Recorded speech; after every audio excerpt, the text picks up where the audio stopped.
Assalamualaikum warahmatullahi wabarakatuh. Apa khabar semua anak murid? Ustazah mengharapkan anak murid berada dalam keadaan yang sihat, sejahtera. Sebelum terlambat, Ustazah nak ucapkan Selamat Hari Raya Aidilfitri, maaf zahir dan batin.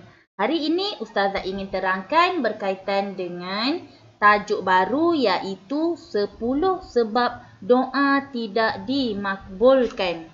Jadi mari kita lihat dulu kisah pendek berkaitan dengan sebab doa tidak dimakbulkan.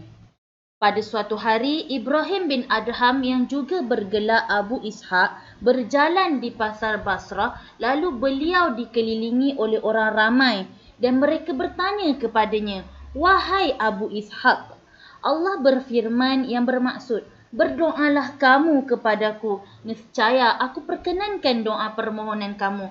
Lalu, mengapakah doa tidak dimakbulkan?" Maka Ibrahim bin Adham pun menjawab, "Bagaimana Allah hendak memakbulkan doa kamu sedangkan hati kamu tertutup oleh 10 perkara?" Jadi inilah antara sebab kenapa tidak dimakbulkan doa mereka. Jadi mari kita lihat apa 10 perkara yang kita perlu tahu yang menyebabkan doa kita tidak dimakbulkan, doa kita terhalang. Okey. Yang pertama, telah mengenali Allah tetapi belum menunaikan hak-haknya. Yakni, kita telah tahu Allah adalah Tuhan kita. Allah yang menciptakan kita. Tetapi, kenapa kita tidak tunaikan hak Allah? Iaitu Allah telah memberi perintah, memerintahkan kepada kita supaya melakukan amal ma'ruf nahi munkar, iaitu melakukan kebaikan dan meninggalkan segala larangannya. Yang kedua, mengaku sebagai umat Nabi Muhammad SAW dan mencintainya tetapi tidak menuruti sunnahnya. Ini jugalah antara salah satu kenapa doa kita tidak dimakbulkan. Kita tahu Nabi Muhammad adalah Nabi kita. Nabi Muhammad adalah kekasih Allah. Nabi Muhammad adalah pesuruh Allah.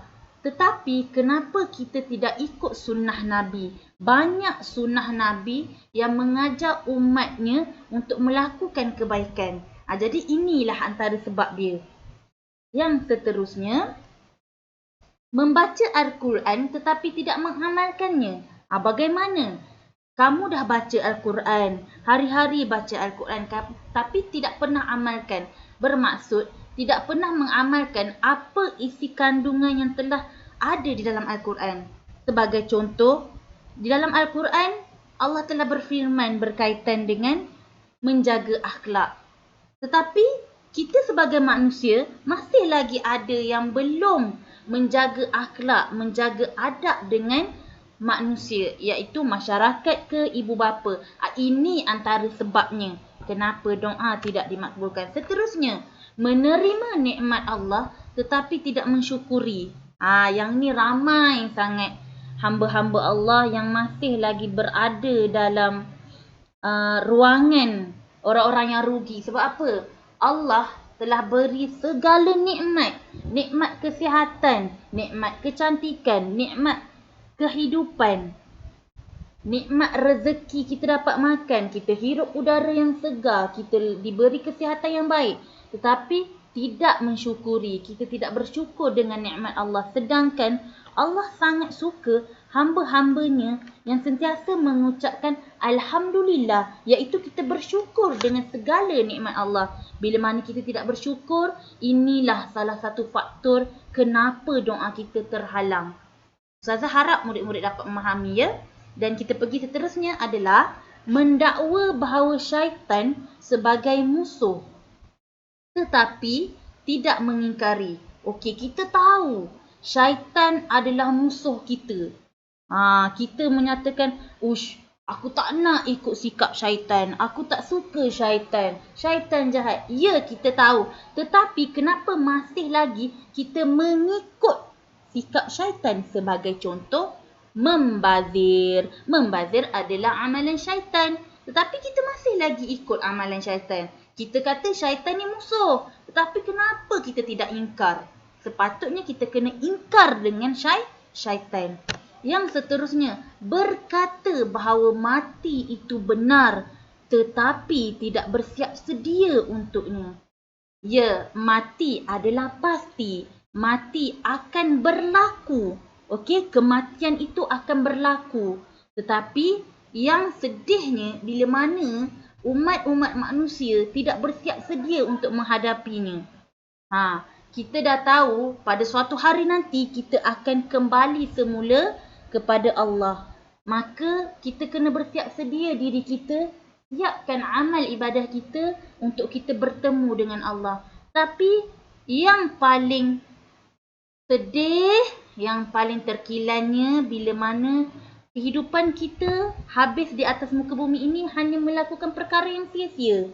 Maka itulah yang menyebabkan doa kita tidak dimakbulkan. Seterusnya murid-murid, menziarahi kematian tetapi tidak mengambil iktibar daripadanya. Apa yang kita boleh ambil iktibar daripada kita menziarah kematian? Kita boleh tahu kematian itu pasti akan berlaku. Maka kita ambillah iktibar supaya kita lebih berhati-hati dalam melakukan segala tindak tanduk di atas muka bumi ini. Dan kita kena ambil pengajaran bahawa setiap yang hidup pasti akan mati. Okey, boleh ya murid-murid? Seterusnya, bangun dari tidur dalam keadaan sibuk melihat aib orang lain tetapi tidak pernah melihat aib sendiri. Yang ini sangatlah banyak berlaku di atas muka bumi ini. Iaitu bila mana ada makcik-makcik bawang ke, mengumpat ke, kita sibuk dengan hal dunia. Kita sibuk nak mengata orang ni macam ni lah, orang ni macam tu lah, dia tak cantik lah, dia gemuk lah, dia hitam. Tetapi kita tak sedar yang kita pun ada aib kita juga. Faham tak? Jadi kita kena sedar, kita juga ada keburukan, kita juga ada kekurangan. Jangan sekali nak tersebarkan aib orang. Okey? Ini punca juga ya kenapa doa kita tidak dimakbulkan. Okey, seterusnya murid-murid. Berkata bahawa syurga itu benar tapi tidak berusaha untuk mendapatkannya. Kita tahu syurga adalah tempat yang sangat indah. Okey, yang sangat indah yang akan ditempatkan bagi orang-orang yang beriman, yang beramal soleh, yang beriman kepada perintah Allah. Tetapi kita tidak cuba mendapatkannya. Itu amat rugilah. Kita dah tahu pengakhiran hidup kita. Kalau kita nak mendapatkan syurga, kita kena buat perkara yang baik. Tetapi dah tahu syurga, dah tahu dah neraka macam mana, tempat yang memang azab, tetapi buat juga kejahatan. Jadi dekat situ tidak bersesuaian lah dengan tingkah laku kita. Kita dah tahu tapi kita tetap buat perkara yang tidak elok. Okey ya murid-murid. Okey, selesai untuk tajuk hari ini. Ustazah harap murid-murid diberi kefahaman yang sangat baik dalam mendalami setiap ilmu agama. InsyaAllah, semoga kita berjumpa lagi pada hari dan masa yang lain. Selamat belajar. Assalamualaikum warahmatullahi wabarakatuh.